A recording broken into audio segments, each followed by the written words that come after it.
It is 6 o'clock. I shall call this meeting to order. Madam Clerk, will you call the roll, please? Yes, good evening, President Sailors. I will begin with Director Gould, Present. Orzali, Here. Wood, Here. Sheets, Present. Director Rice. Present. Thank you. Director Jones. I here. Director White is absent this evening. Director Clark Present. and President Sailors, turning it back over to you. Thank you very much. Our next item on the agenda is the pledge to the flag. Please stand and we shall say the pledge. I pledge allegiance to the flag of the United States of America and to the republic for which it stands, one nation, under God, indivisible, with liberty and justice for all. Thank you for that. Right now, I would just like to give a big shout out and a thank you to Engine 61's crew for bringing the cancer engine that has that really cool pink and blue and allowing everyone here tonight to see that and touch it and take pictures. It was quite a nice start to the meeting tonight. Thank you, 61's crew. Thank you very much. The next thing on the agenda tonight is the Metro Cable announcement. The open session meeting is videotaped for Cablecast on Metro Cable 14 to be replayed on Sunday, October 30th at 12 noon and Monday, October 31st at 6 p.m. on Channel 14 webcast on metro14live.saccounty.net. We now have the public opportunity to discuss matters of public interest within the district jurisdiction, including items on or not on the agenda. Madam Clerk, do we have any speakers tonight? There are no speakers here with us in person, and Art, if we could allow our virtual attendees to speak if they so wish. Yes, attendees, you now have the ability to unmute yourselves if there's anything you'd like to present to the board at this time.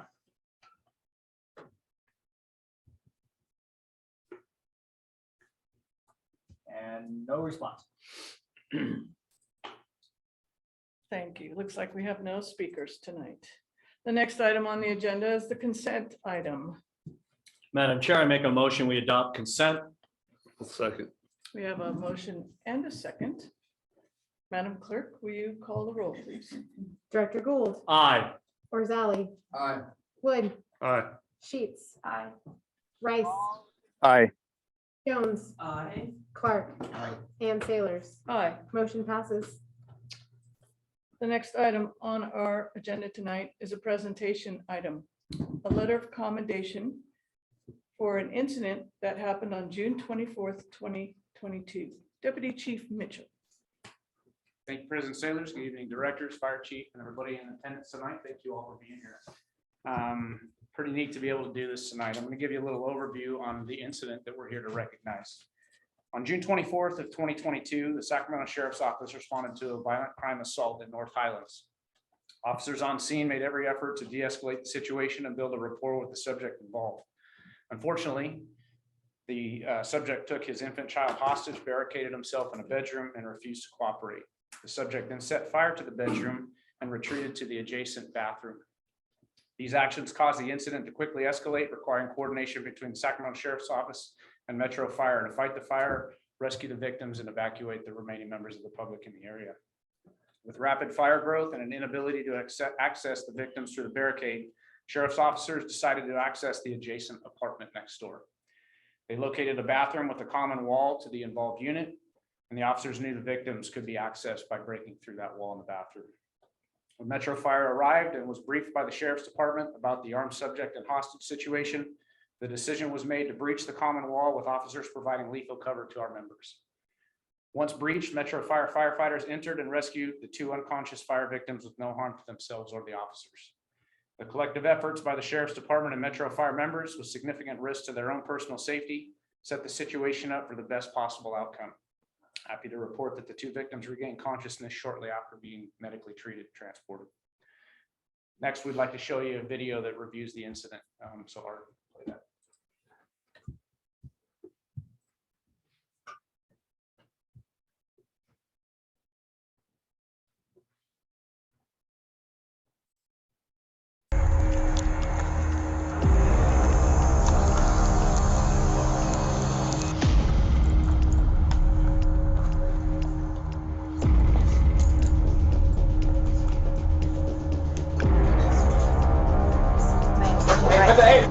Put the knife down. Give us air. Can we get 3 additional? Hey, come here. Leave that kid. Okay, come here. Get back. I need you to come over here. Get out. Please. Then don't do it. Focus on me, man. Hey, your kid doesn't need to be here, man. Come here. Let me. Frank units rolling coke and reduced. Hey, dude, come on out. Hey, he's got the baby in his arms. I need you to come out and talk with us. He's lighting a fire. Hey, yeah, house is on fire. Everything's on fire. Sarge, we gotta go. Hey, this fire's getting big.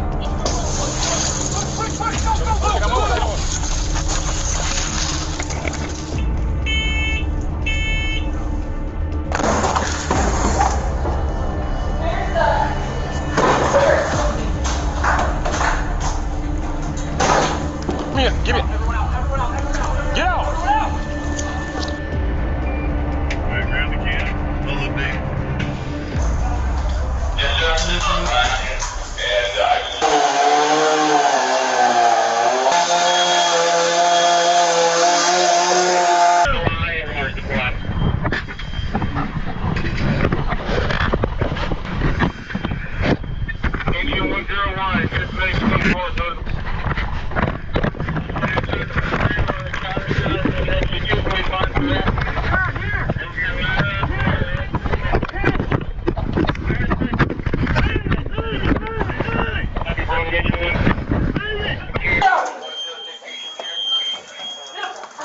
Let's fire now.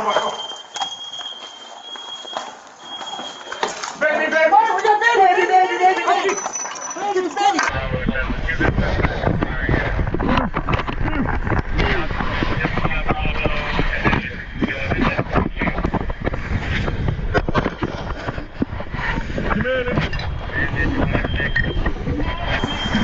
Baby being transferred to.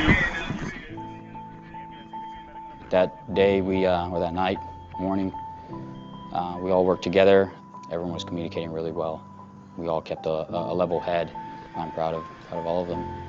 Like we've had conversations and just sitting at the table earlier, trying to figure out, okay, well, where are these people at now? How are they doing now? And we all have personal feelings about the gentleman, but at the same time, if somebody asked me would I prefer he lived or died, I would absolutely say I'm glad he lived. I'm glad we were able to make that difference and pull him out and keep him alive. Because everybody deserves those second chances. We don't know people's circumstances or what's going on, and it's not really for us to judge as much as sometimes we do. But I think at the end of the day, that's why we do this job, is to help people regardless of the situation. And I think that was an opportunity for us to do so.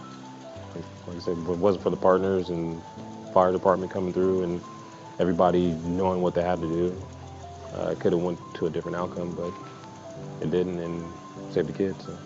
It seems like as in the fire department that if we were to pull up like we normally would on any house fire, we would pull a line, we would squirt water on the fire, and as the fire goes out, things get better, and we would try to make a rescue from there. If we didn't get the intel that we did at the point, I don't think we would have made those decisions. And if those decisions weren't made, I don't think we'd have 2 surviving victims. I think we'd have 2 fatalities. Despite fire knowing that there was somebody armed in that room with the baby, and you don't know what situation you're getting yourself into when you jump into a dark hole with somebody with a knife. And it could have ended bad, and they didn't care. The rescue of the child was, at that point, the most important thing. And it was a team game even with it. Once the victim was found, the 2-year-old was hands-on victim. It passed from fireman to officer to fireman. So it was certainly a team game. It took probably later on that night after I got home that I was able to kind of relax and think. The adrenaline kept me up for probably 2 days after that, almost living on no sleep because of I wasn't able to relax. It took a while for me to really think and realize that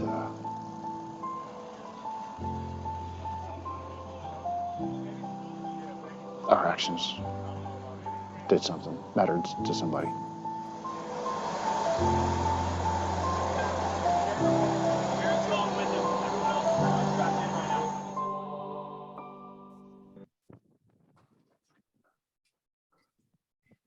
Obviously, an incredible collaborative effort for an outcome that we all could not have asked for to turn out better. And so with that being said, what I'd like to do is call up those being recognized tonight over by where Fire Chief's standing.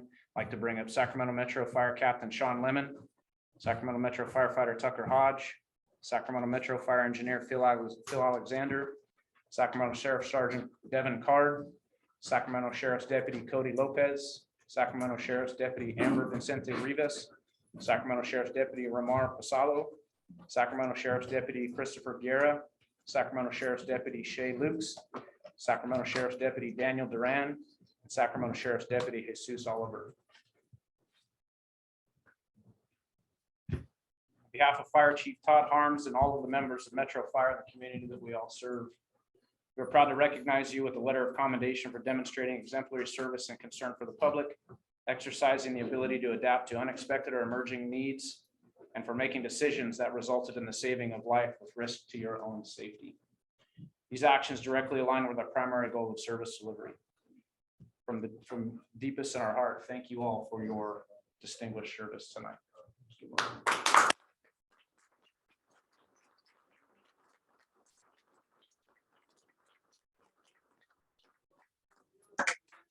Letter, the chief will present you with the letter. We'll take a quick picture, and I'm sure we want a picture in front of the board. So, please organize that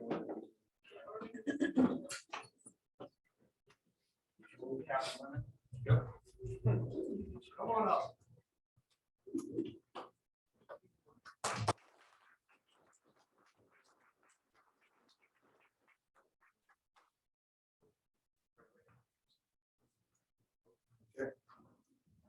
Firefighter Tucker Hodge.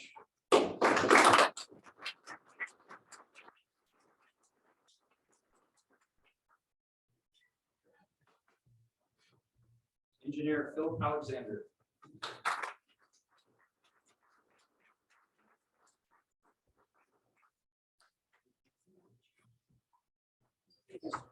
Devin Carr.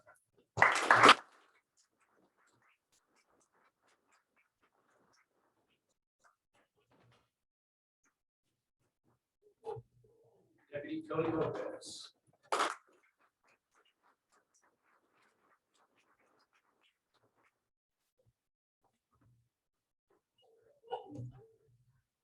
Deputy Amber Vicente Rivas.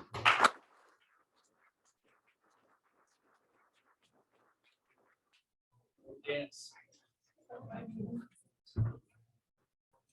Deputy Ramar Pasalo.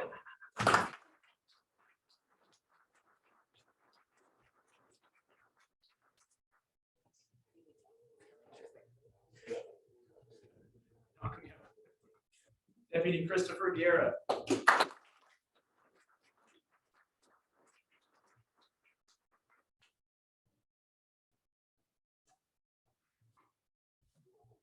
Deputy Shay Lukes.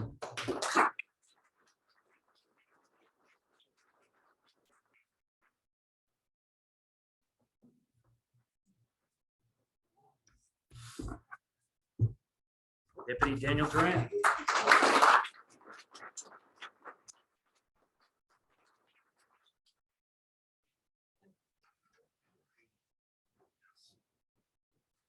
Deputy Jesus Oliver.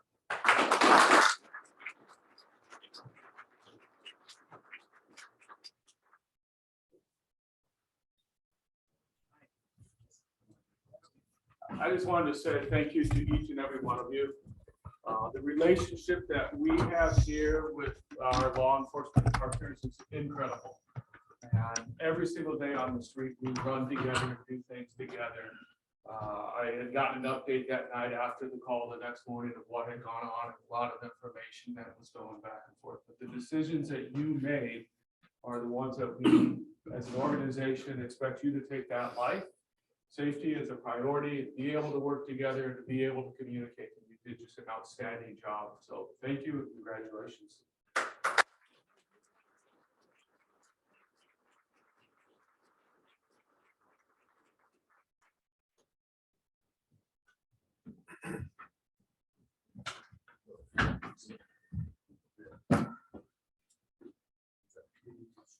You guys need a better angle, feel free to.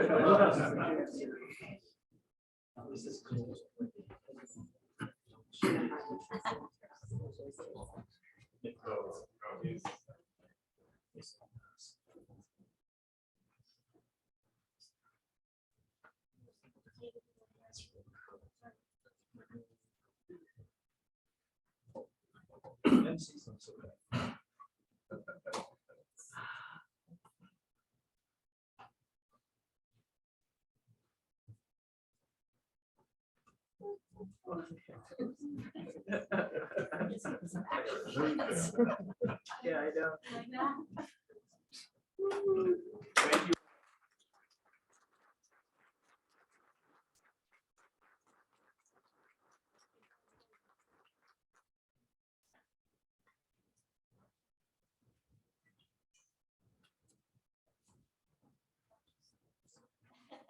Cluttered.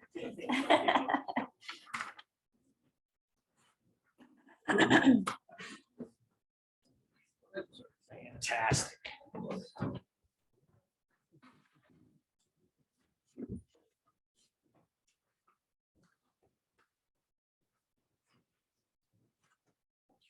Can go.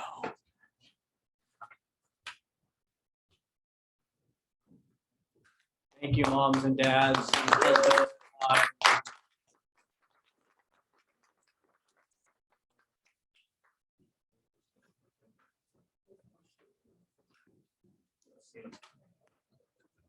Go ahead. I just wanted to make the point that this video has some graphic scenes in it. I haven't seen it in its entirety, but it is now being used in teacher trainings across California. As a result of, I sent this out as a reminder to teachers that they have no idea what the kid comes from. They don't know this kid's home life. They don't know the trauma that will be associated with this young man. And I have my undying admiration for everyone who's involved in this operation. Thank you. Thank you.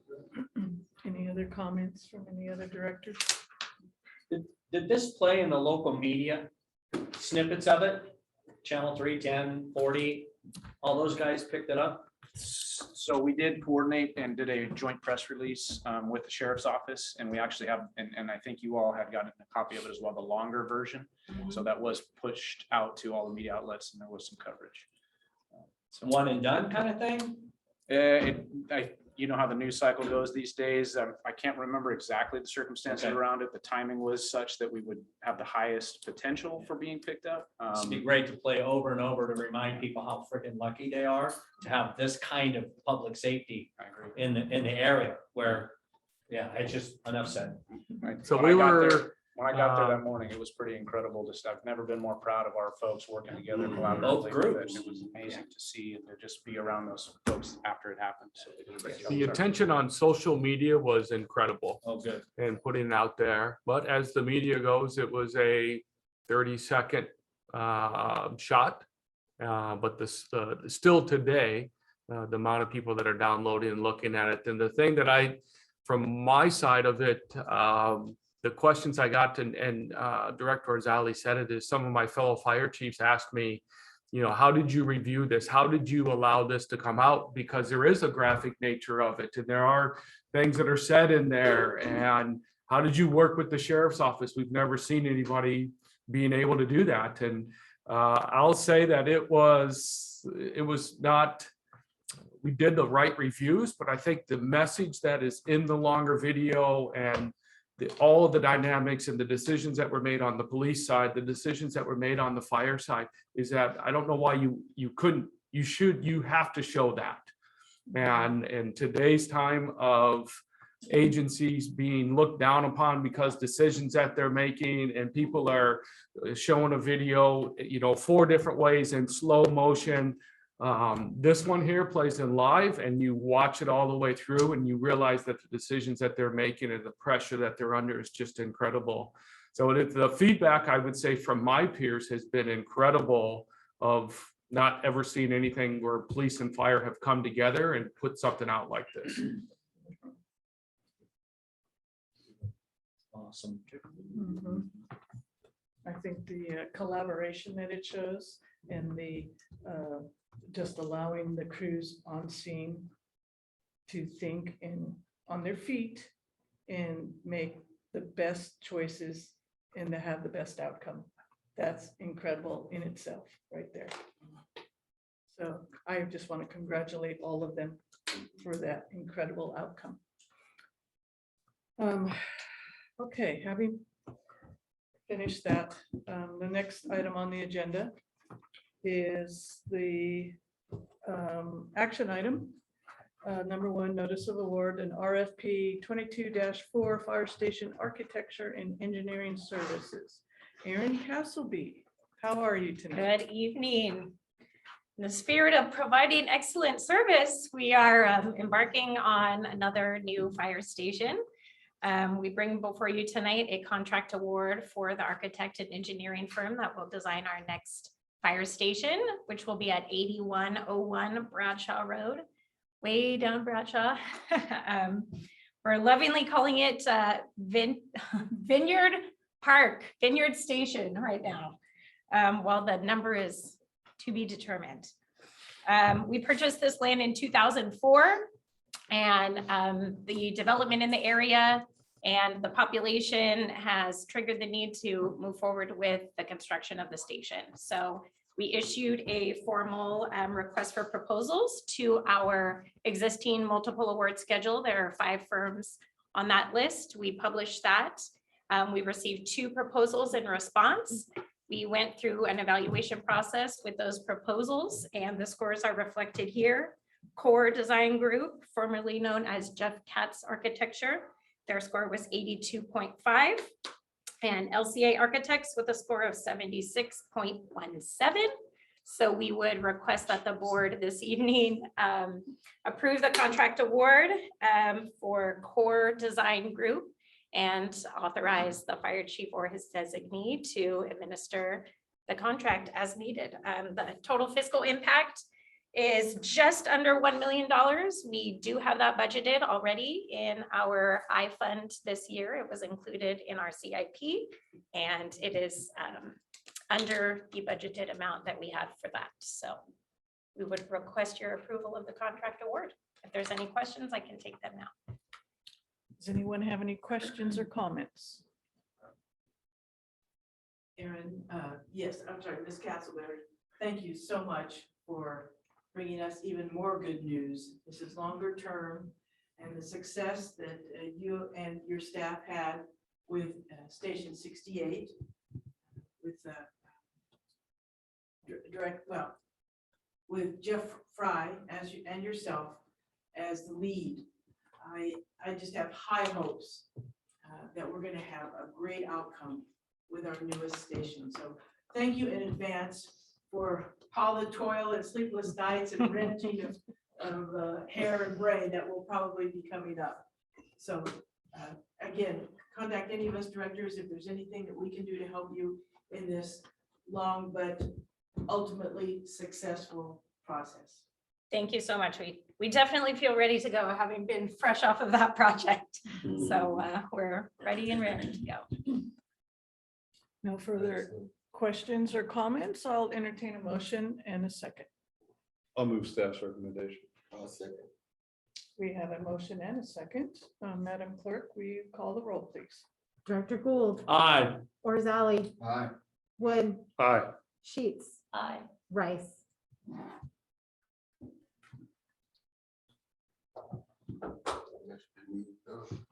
I see you're unmuted, Director Rice. Can you hear us okay?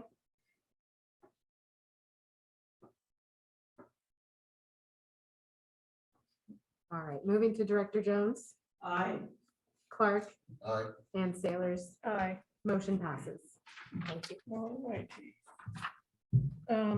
The next item on our agenda are reports. The President's report. This last Monday and Tuesday, I attended the FDAC Leadership Symposium. It was, I think it was one of their first get-togethers since before COVID. And they handed out hats. I forgot to bring mine because this is their 50th year for FDAC to have been in existence. It was a very good learning time. I learned quite a lot. They had very good speakers. And so I really would like to see more people attend their conferences and their leadership, their learning symposiums. I hope Director White was there with me. And so next time, next spring, they have their yearly conference. It's usually in Napa. And so hopefully I'll see more faces there next spring. Because it's a fun time and a great learning experience. That's it for my report. Was it here in Sacramento? Yes, it was. This one was in Sacramento. Yes. Any other questions about the FDAC? Okay. Fire Chief, your report. What have you got for us tonight? Good evening, directors. I think Station 52 will be very nice as we move forward. I decided to throw that out there since we Inside needed a joke. number on it. Inside We'll joke. put a number on it then, right? Wow. Station, we're there and go. Station 52 is moving forward. First off, I'd like to welcome back Kevin Johnston. He has been reinstated to the position of firefighter. He started back on October 17th, and I think Monday was his first day back out in the field. Congratulations and welcome back to Kevin. Congratulations to Captain Brian Curry. His retirement on October 14th after 21 years of service. For me personally, I can remember in 2016 of arriving and meeting Brian as one of the main people running the crab feed for the Firefighter Burn Institute. And I think he did that for years as the social director over there. So congratulations to Brian. Also, congratulations to firefighter Rich Turner on his retirement, October 14th also. And he spent 28 years with the district or beforehand. For reassignments, Battalion Chief Scott Perryman has been reassigned to the Mobile Integrated Health Program Coordinator, and that will be effective on the 29th on Friday. Captain Adam Spiva has been over there and has been reassigned back to the field. I'd like to thank Captain Spiva for coming in and being able to manage that position, for being able to move forward. A little bit of an update on the Mobile Integrated Health is that I think it has been an interesting time to have started that new project and working with the healthcare this last year between Scott's management of it and also of Adam, and trying to look at working within our local LIMSA, working with the hospitals. It has been challenging. One thing that I will say is just recently, through the Kaiser program, they were able to look at a very small, and we'll have Scott come and do a presentation. They were able to look at a very small demographics of folks that interacted with the Mobile Integrated Health folks and showed a significant decrease in calls in 911, a significant decrease in transports to the hospital, and a significant savings in a dollar amount. And I'm talking a very small amount of people. And so I will have to say myself and Chief Mitchell have spent a lot of time, I think, with some frustration. I will say that our relationship with our LIMSA has been very positive, and they have come around to a point now of integrating the Mobile Integrated Health Unit into the system and being able to move forward with it. And as much as I will say Adam did just a tremendous job of being able to get us to here, the decision to put Scott there is that he was truly a person that was in the beginning of this, getting this started. And I really think in this next period of time, it's going to be the either make it or break it. The information they brought back was just tremendous. And if we're able to reproduce that and show that impact and be able to have the providers and be able to integrate into our system, it's going to do what we thought it was going to do. It's just taken a while to do it. So congratulations and thanks to Adam for that portions of it. We have a recruitment that is open for the single role paramedics. Closes on Friday, November 18th. Other things that are going on, we have one more left, which is October 31st of the chief forums. We have met with most of the staff, the members that are out there, along with the professional staff. Again, the very positive interactions with folks, a lot of questions. And again, twice a year we do those, and it's a lot of time.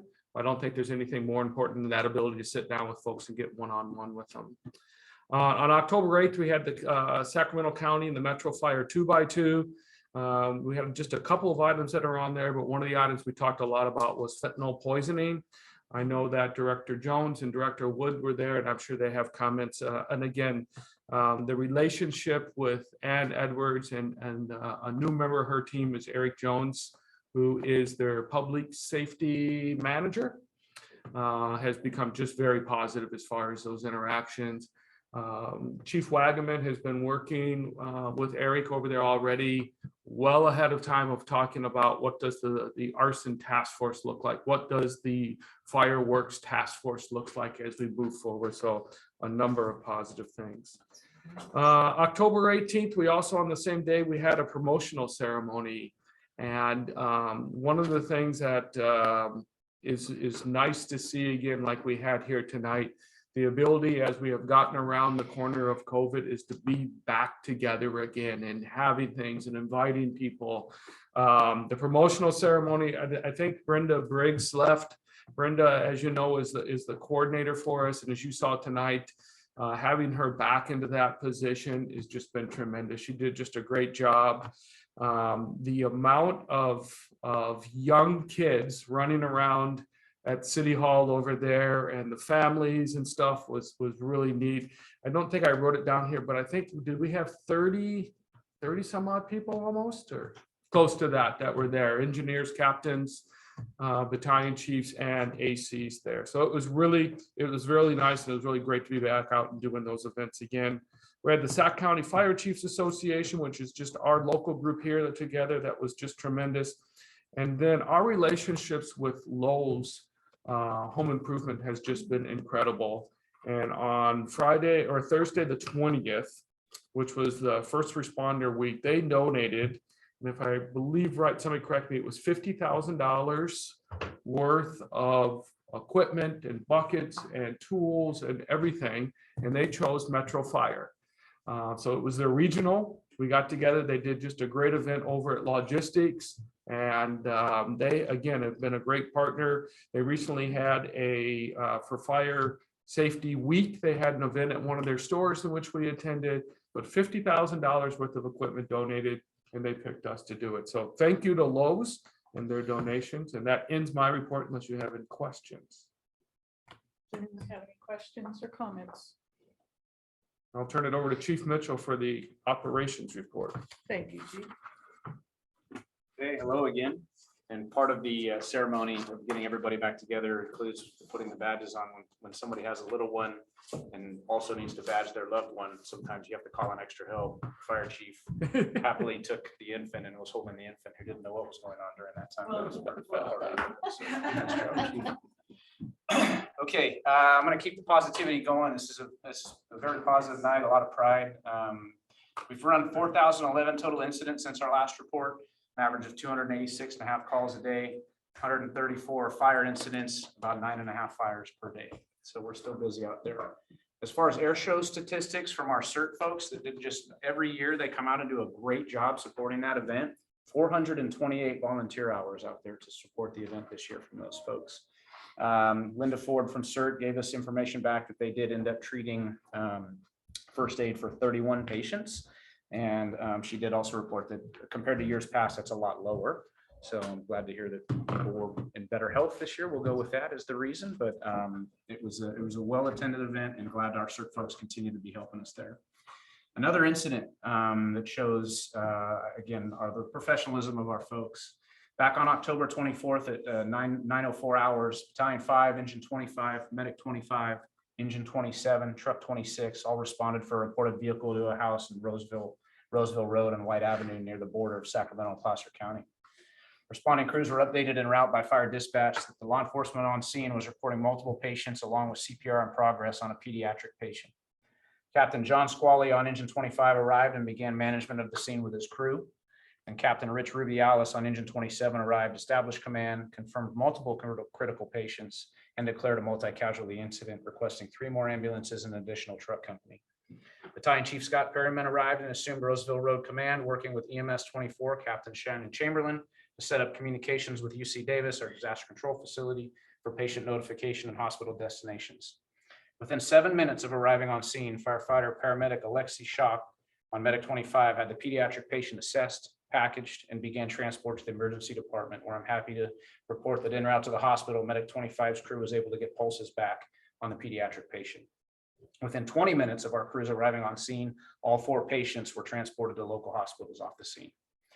Our crews received several compliments and positive feedback from both law enforcement and the area hospitals receiving the patients that we treated, transported.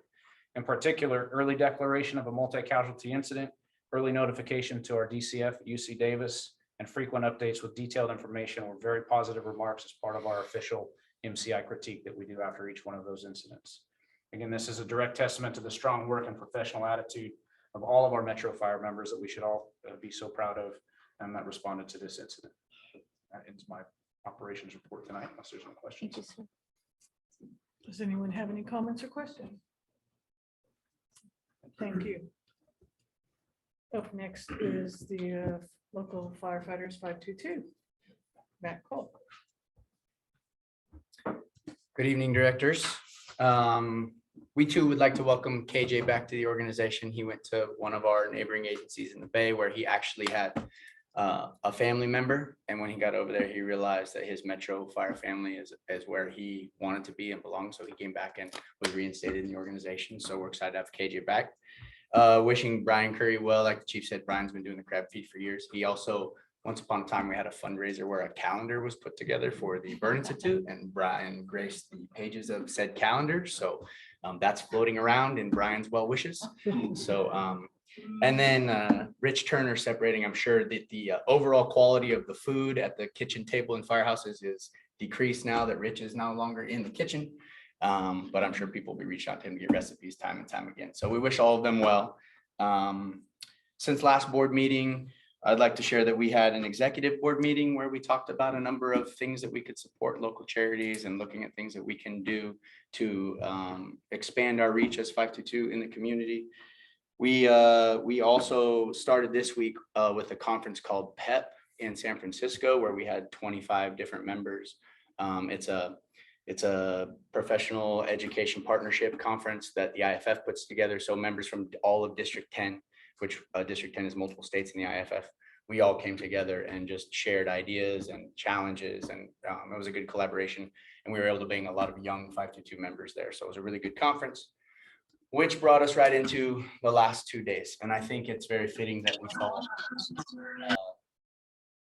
saw the level of service that Engine 42 provided, along with all the other companies on that call, and hearing from Chief Mitchell on the MCI that 25, 27, and B5 all ran. I think it makes me proud to realize the level of service and sacrifice and commitment that our members provide on a daily basis. And we were able to take your message of support to them over the last 2 days, where we had a ratification meeting to vote to support the tentative agreement that you all supported last board meeting. And I'm happy to report that that was overwhelmingly supported with a yes vote. So we are excited to work with management to get those documents constructed over the next few days, hopefully before the next board meeting, so that you can take the final vote of support for the members, which will allow us to stay under contract and focus on improving all of our services and looking at our deployment and all of the things that we are excited about doing together. So with that, that concludes my report, unless there are any questions. Are there any questions or comments? Thank you. Thank you. Next up is committee and delegate reports. On the executive committee, we have a meeting on November 4th, 2022, and it will be determined what time and where it will be. That's all I have for the executive committee. Communication Center, JPA. Deputy Chief Wagner. President Sailors, we have not met, so no reports. Thank you very much. Finance and Audit Committee, Director Rosali.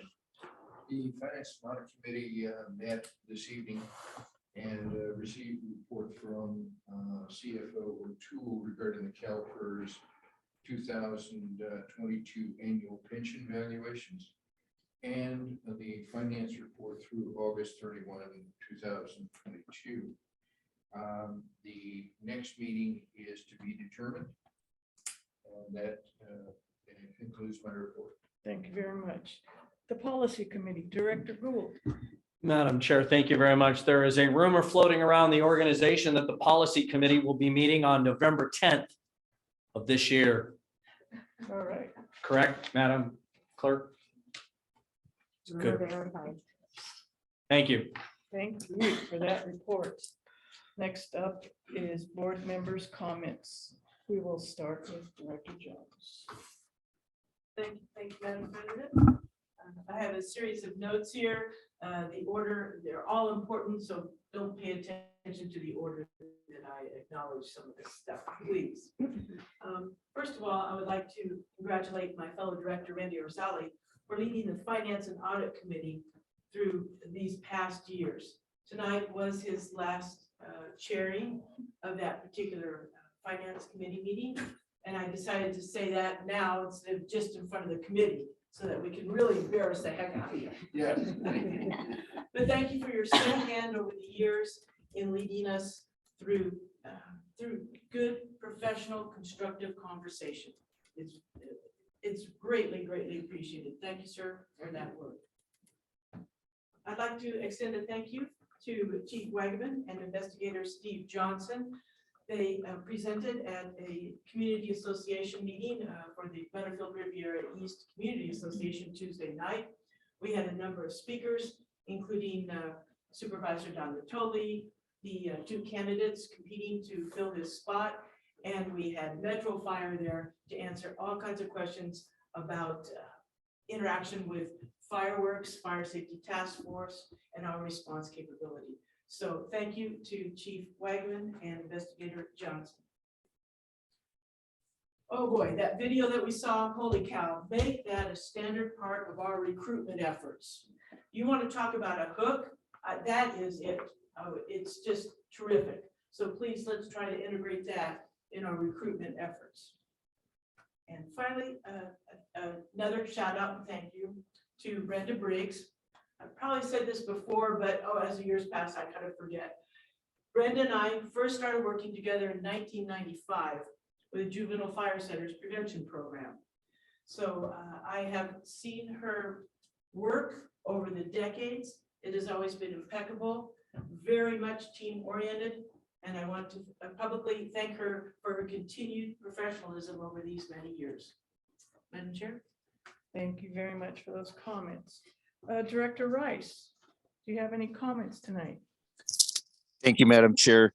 Can you guys hear me first and foremost? Yes, we can hear you. Okay, I'm going to be brief. I want to congratulate both the district and local 522's bargaining teams and all staff that are involved in that. A job well done. And it just makes me proud to be an elected official, at this point, an appointed official for this organization. Secondarily, the video and then also the commendation for Engine 42 members and the sheriff's deputies. I'll just say this. I spent the majority of my career working with the Sacramento County Sheriff's Department through American River, then actually Arden, then American River, then Metro Fire. And I think that we are blessed with one of the finest law enforcement organizations to work with and as Metro Fire to partner with. I go back through Sheriff Glenn Craig, my all-time favorite Robbie Waters, and kind of my mentor Lou Blanis, and now we have incoming Sheriff Jim Cooper.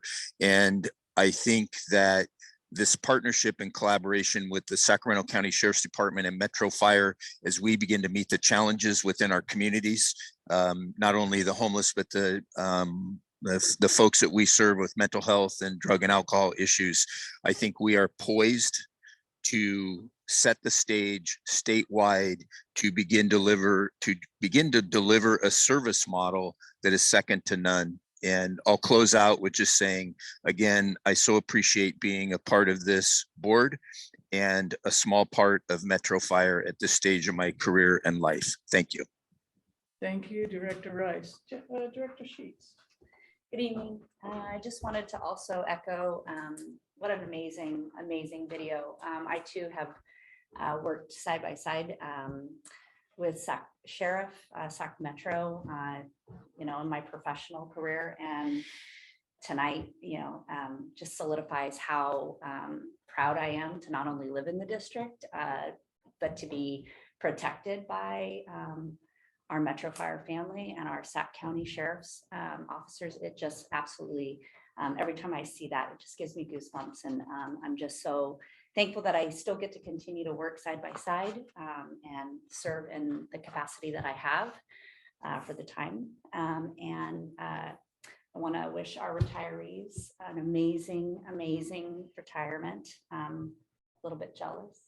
I was lied to. I was told when I had whiskers I could retire, but I'm not close to being retired and I have whiskers. Also promotional candidates, great job. Looking forward to working with them. 522, what an awesome long contract negotiations, and to just incredibly feel privileged to be serving in the role and being somewhat of a conduit and supporting the administration and 522. So with that, that's all I have. Thank you. Director Wood. Thank you, Madam Chair. I too want to express my gratitude to you, Matt, and all your members for working hard, and our personnel for getting to this point. Look forward to getting those documents done and moving on. Chief Mitchell, thank you to you and all of the people that worked with you to get this event tonight to recognize our deputies and our members. I say it all the time. I think it's great, these events, when we bring in our members and others that need to get pointed out and recognized for the work they did. And so thank you to everyone who made that happen. I'm really excited to hear Captain Perryman's back. Oh, he's not captain anymore. Chief Perryman. I remember we were in Cap to Cap back in 2016 when this project first started. And not only was he working the halls of Congress and working with our local electeds, but in the after hours between meetings and in the evenings, he was spending time with representatives that were there from the health systems and convincing them, working with them to get them on board with this. And I firmly believe that we would not have this service if it weren't for all of his time and effort. Absolutely amazing amount of work that went into it. I was fortunate enough to be able to volunteer with the cook-off for the Firefighters Burn Institute chili cook-off this 2 weeks ago. And just a great event. Good to see everybody out back again, doing some fundraising and getting some money for that organization. We did attend the 2x2 with the county, and that was great. But the highlight of that was saying goodbye, and not saying goodbye, but congratulations to Supervisor Natoli and wishing him well and thanking him for all of his support over the years. It's been, I personally wouldn't be here if it weren't for being able to meet him and talk to him early on to get the appointment. So I appreciate all he's done for our organization. And last, I just want to say, Randy, I know this isn't it, but I missed the Finance and Audit Committee meeting, but thanks for all of your tutelage over the years on that committee. Oh, yeah, absolutely. So, thank you. It's an honor to be. Thank you, Madam Chair. Thank you. Director Rosali. I will be unusually brief.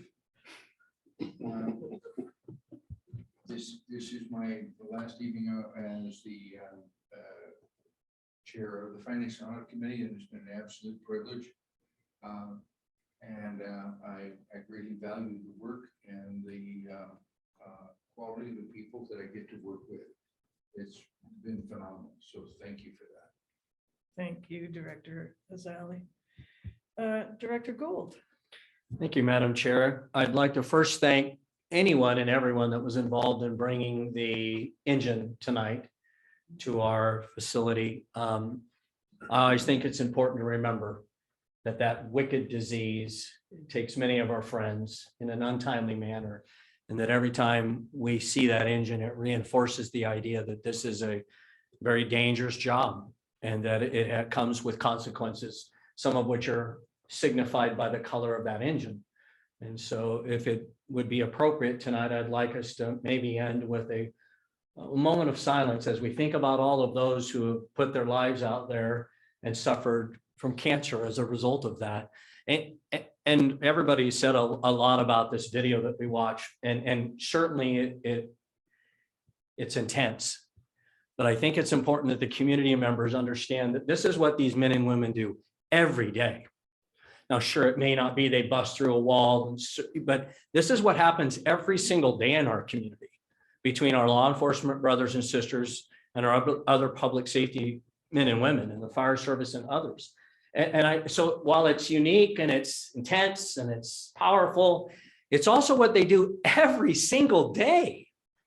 And so for those of you that are haters, you need to back up, because it's not appropriate for you to see that and then keep an attitude of these are bad people. Something they do is wrong. If that's your attitude, step in front of them and do what they did. Going into a home that's on fire and the person they're trying to rescue is weaponized. Let's be honest about it. I don't think many haters are going to be able to have the courage to do that. So I'm excited to see it. I love watching it, but it's every day. And one final thing, the fact that we heard that there was an MCI declared and within 20 minutes, all of those people were off scene and that the child that was under traumatic CPR survived. You can't have any stronger testimony to what the men and women of this organization and our law enforcement brothers and sisters do every fetching day.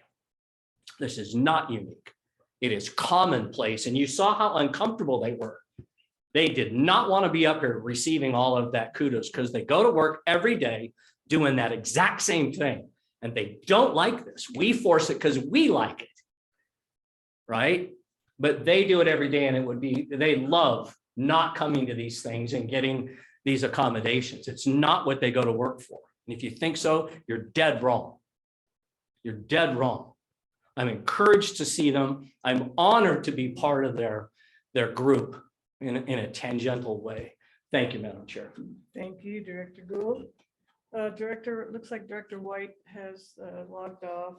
Director Clark. Yes, thank you, Madam Chair.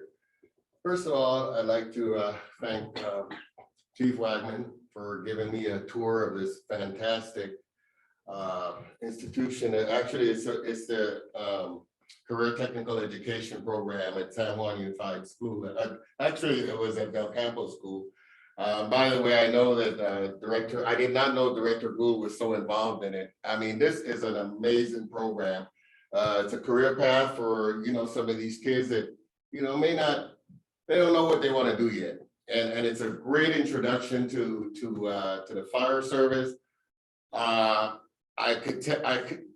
recommend that each one of us, every one of the members up here on this dais, go visit that little school, because I tell you, it is amazing. And the passion that Scott Schneider, this guy is a one-man wrecking crew. Any amount of funds that the district could put into that program, I think it'd be worth. It's a community service. And these kids were, some of them, they're kids, and they have to be disciplined and things like that. And the pattern is kind of like the academy in a way, but it's a great way to plant these seeds in their head and introduce them to a great career. I also want to thank the commandees for the job well done. It's amazing. It's been said already. I couldn't say more than Director Gould just said, about the service that is provided by safety and our organization, of course, that I'm immensely proud of. Randy, it's been a pleasure and an honor to serve with you on this board, and I wish you well on your endeavors. I know you have your passion for getting out there in the outdoors you'll have a lot more time to be out there, but it's been an honor and a pleasure. Thank you so much. All right. Oh, also 522, I mean, this is the smoothest negotiations we've had, and I've been here quite a while. And I'm really proud of the way that our management and labor got together and got this thing taken care of. Looking forward also to ratifying our deal up here on this dais. So that's all I have, Madam Chair. Thank you. Thank you, Director Clark. Once again, everyone has touched every topic I was planning on saying very eloquently. So with that, I'm going to call this meeting adjourned, and we are going into closed session. So you guys go home, have a nice night. Thank you. Yes, a moment of silence. That's right. Oh, that's right. Yeah. Yeah. Grant's already left. Come on, Colin, we gotta go.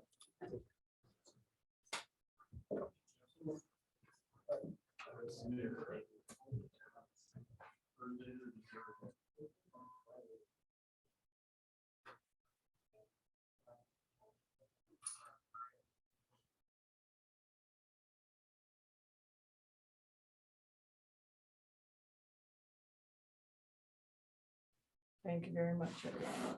Have a nice night. And we are going into closed session. We do so.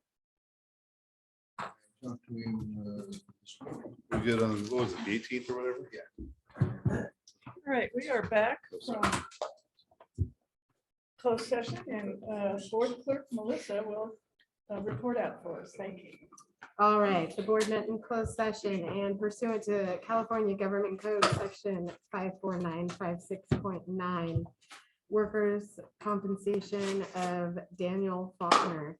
The board voted unanimously to give settlement authority to Metro Fire's third-party administrator. And pursuant to California Government Code Section 54956.9, the matter of David Burnett, the board voted unanimously to give settlement authority to the Metro Fire's third-party administrator. Also under that same government code, the workers' comp matter involving Edwin Crawford Jr., the board voted unanimously to give settlement authority to the Metro Fire's third-party administrator. In regards to closed session, item number 3, conference with legal counsel, the anticipated litigation, significant exposure to litigation pursuant to California Government Code Section 54956.9, the claim against Metro Fire brought by Ms. Jasa Harrison. The board voted unanimously to deny the claim and refer the matter to the district's insurance carrier. That is it from closed session. Thank you very much. Thank you all for coming, and we'll see you next meeting.